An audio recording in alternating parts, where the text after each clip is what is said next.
and welcome along to the Property Academy podcast by Open Partners. I'm your host, Stephen Knight. And I'm Andrew Nicol. And today on the show, we're talking about how to choose your fixed interest rate. So right now, while interest rates are really high, people are really considering, what should I go for? Do I go for the 12 months? Do I go for the 18 month, 2, 3?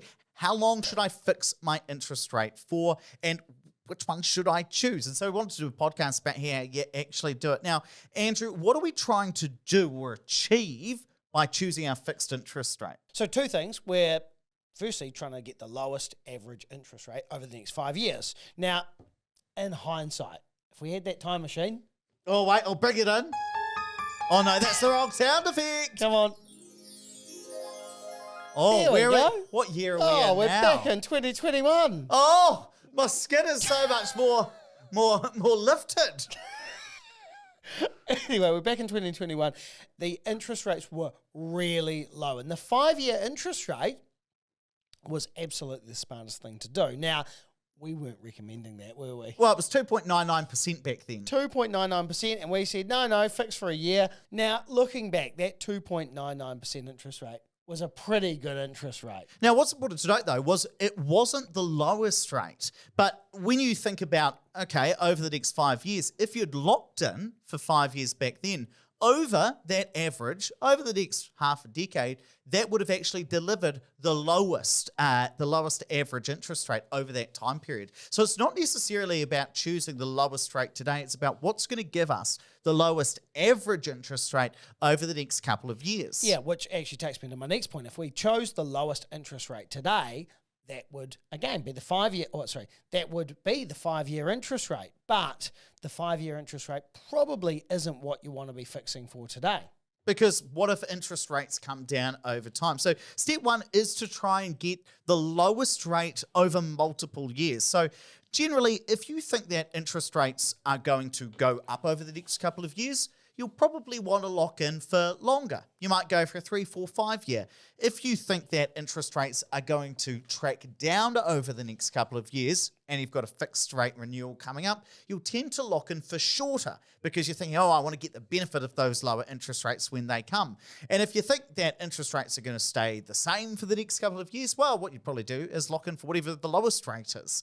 So it's about trying to think, oh, can we get that lowest average rate? But there's a second thing as well, Andrew. The other thing is the sleep test, because let's face it, we all have a big mortgage that we're having to pay, and some of us want to have some certainty around what the repayments are going to be over the next 2, 3, 4, 5 years. And so there are a lot of people that might actually elect to go for the 5-year interest rate, even though it might not average out to be the best rate.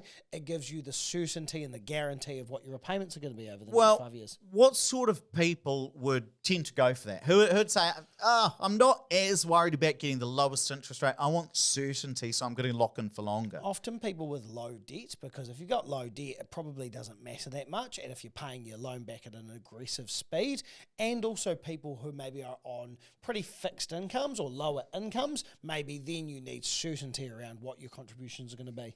So I want to give you 3 strategies in this podcast about how you can decide, well, which interest rate do I want to go for? And strategy number 1 is to just lock in for the 1-year interest rate blindly. No matter what happens, I'm just going to go 1 year. I basically do this. And the reason is that historically, the 1-year rate has been the lowest on average. So let's say you took out a mortgage 10 years ago. Well, your 1-year rate was 6.88%, and that was lower than the 2-year rate. This is back in 2004. Oh, wait, we're back in our time machine now. Here we go again. No dance this time. Oh, well, I'm 12 years old, back at Howard Intermediate. And sorry about this. He is a bit cooked sometimes. And what I've done is I've created an analysis of, okay, let's say that from 2004 through to today, 20 years, you locked in blindly. You either locked in the 1-year rate and it changed every year, or you locked in the 2-year rate and every 2 years it ended up changing. And what we can see when we graph it out is that sometimes the 1-year rate is higher than the 2-year rate, but sometimes that 1-year rate ends up being significantly lower because it's more responsive. So I'll give you a really good example. If in 2004 you did that strategy, You either lock in for the 1 year rate and it changes every year, or you lock in for the 2 year rate and it changes every 2 years. There would have been a time back in about 2008 where interest rates all of a sudden plummeted. Now, if you'd locked in with the 1 year rate, you would have got the advantage of that. If you'd locked in for 2 years, you wouldn't have got it as quickly. And so over time, over the last 20 years, that on average, the 1 year rate has been cheaper. Now, what's interesting is it's even more stunning when you compare that with the 5 year rate. So if you were back then, 2004, if you were going to either say, I'm just going to lock in for 1 year consistently and it's going to change every year, or I'm going to lock in for 5 years and it's going to change every 5 years, we see that, well, initially, gosh, it would have been better to lock in for that 5 year rate because from 2004 through to about 2008, the 1 year rate rose from about 7% up to about over 9.5%. So locking in for 5 years, that would have been smart back then. But over time, that 1 year rate has come down really, really quickly. And so if you'd chosen that, I'm just going to lock in 1 year no matter what, you would have been significantly better off over time. And I've actually looked at, okay, if I was to take one of those strategies, so either I just lock in for 1 year no matter what, over the last 20 years, the average interest rate would have been about 5.8%. If you'd said, no matter what, I'm going to lock in for 2 years every single time, it would have been 6.1%, so 0.3% higher. If you'd chosen 3 years, it would have been just under 6.3%. If you'd locked in for 5 years, no matter what, it would have been 6.9%. And so what we do tend to see is that if you fix for the 1 year rate, on average, your interest rate will tend to be lower. That's what we've seen over the last 20 years. Now, it's not always lower. Sometimes it's a bit higher than it would have otherwise been.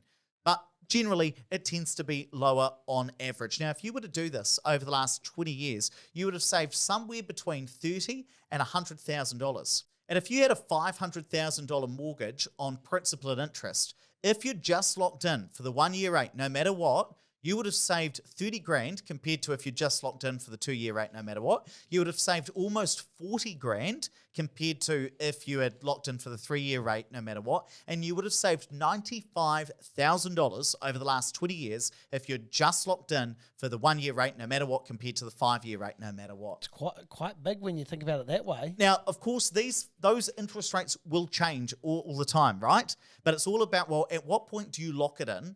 And then what happens to interest rates over that period? And this is just what would have happened over the last 20 years between 2004 right through and up to today. So that's why my preference is to say, you know what? Who the hell knows where interest rates are going? History tells me the 1 year rate tends to be cheaper if you just lock in no matter what. I'm pretty happy with that level of risk, and so that's my strategy. Now, Andrew, you've got another strategy that sometimes investors use. What's that one? That's splitting your mortgage. This is having a horse in both races. So you don't have to have your one 500K mortgage as one fixed interest rate. So a lot of investors I work with might hedge their bets and put 250,000 on a 1 year fix and 250,000 on a 5 year fixed, or a 2 year fixed, or a 3 year fixed. And so that can be a way that you can dollar cost average, I guess, by making sure that you've got a bit of some of that longer term fixed and some of the shorter term. And of course, if you take that strategy, you're never going to get the lowest average interest rate, right? You're going to get somewhere in between, but you are going to get an average and you'll be somewhere in the middle. Now, tell me about maybe an investor or a borrower who you've worked with where that's worked out really well for them. So there was an investor that I just did a review for recently, and they've got quite a big chunk of their investment lending on the 5 year interest rate at 2.99. They were doing exactly that strategy, some on 5 years, some on 1 year.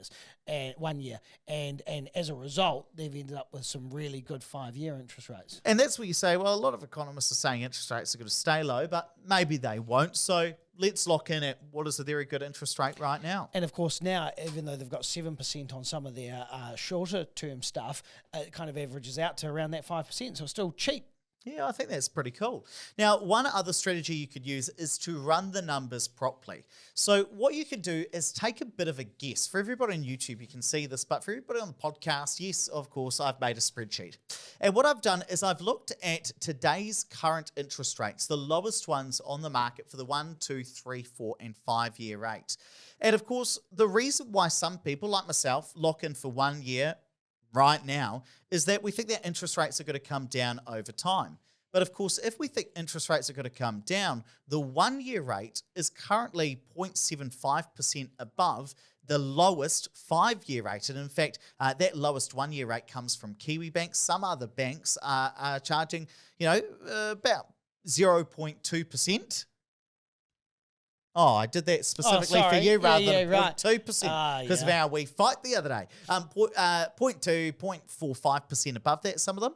And so the question is, well, if I'm going to lock in for the 1-year rate rather than the 5-year rate, what does my average interest rate have to be over the next 4 years in order for that decision, me to pay more today, to make that worth it? And the answer is 6.07%. So what you'd have to say to yourself is locking in for the 1-year rate makes sense if you believe that over the next 5 years or the 4 years after that, you're able to get an average interest rate of less than, call it 6%.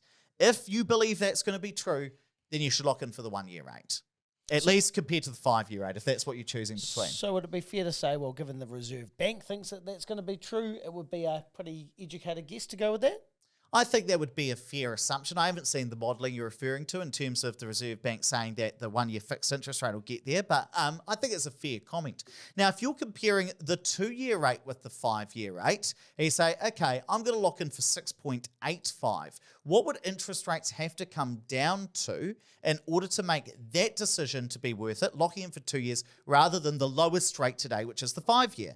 And the answer is that once that fixed term comes up, after you've paid your 6.85% for 2 years, the average interest rate over the next 3 years would have to be 5.85%. Again, I think that's probably quite reasonable. That would expect that we might see interest rates come in under that. So that's where, even though the higher interest rate is painful today, it may make more sense. It may be cheaper over the long run compared to paying or choosing the lowest interest rate today. And we've even got it for the 3-year rate. Currently currently the minimum is about 6.7%. When does that make sense?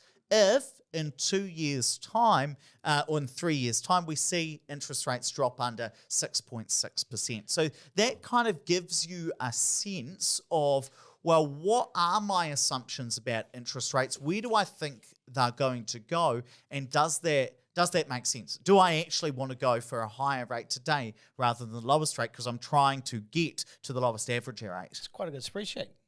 I'll give it away for free. No, maybe what I'll do. I think you should make that available. Yeah, maybe I'll make that. All the formulas actually work. So, no. What I mean is I haven't hard-coded them in. Yeah. Don't make it seem like my formulas don't work, Andrew. You're the one that said it.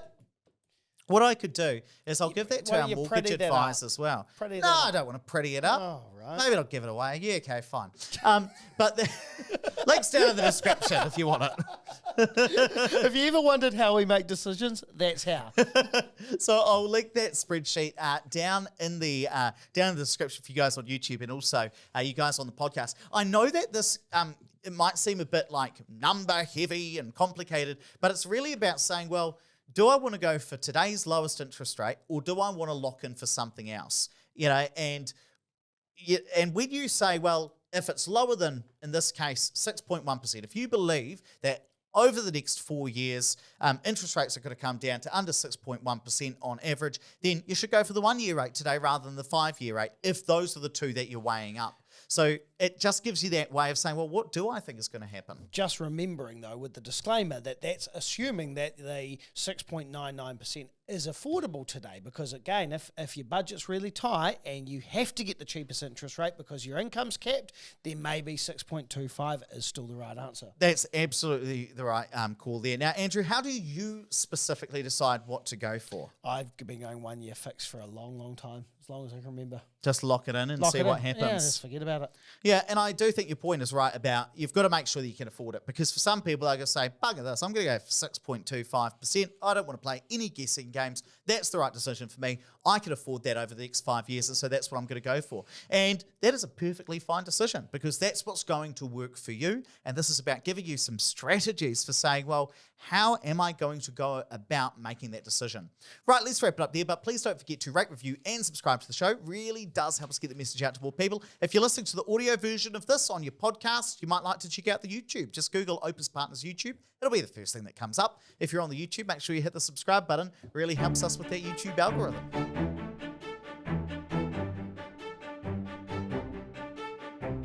Thanks for listening to the Property Academy podcast. I'm your host, Steve McKnight. I'm Andrew Nicol. We're going to be back again tomorrow with even more daily strategies, tactics, and insights to help you get the most of the New Zealand property market. Until next time.